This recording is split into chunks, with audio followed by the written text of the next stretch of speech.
Zaidi ya watu 30 wameuawa baada ya mlipuko kutokea katika msikiti wa Washia uliopo katika mji mkuu wa Pakistan, Islamabad, wakati wa sala ya Ijumaa. Inaripotiwa kuwa shambulio hilo lilitekelezwa na mshambuliaji wa kujitoa muhanga. Kwa mujibu wa polisi, angalau watu 24 walipoteza maisha papo hapo, huku wengine wasiopungua 100 wakijeruhiwa katika mlipuko huo.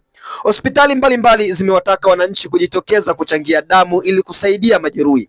Hadi sasa chanzo na lengo la shambulio hilo halijabainika. Hata hivyo, jamii ya Washia nchini Pakistan imekuwa ikilengwa mara kwa mara na mashambulizi ya aina hii katika miaka ya hivi karibuni. Mashambulio hayo ya mabomu katika mji mkuu wa Islamabad ni nadra sana kutokea. Waziri Mkuu wa Pakistan, Shehbaz Sharif, alilaani vikali shambulio hilo. Vile Rais wa Pakistan, Asif Ali Zardari, alitoa tamko kali kulaani mlipuko huo uliotokea msikitini.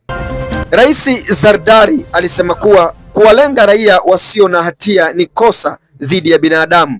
Aliongeza kuwa wananchi wote wa Pakistan wanasimama pamoja na familia za waathirika katika kipindi hichi cha majonzi.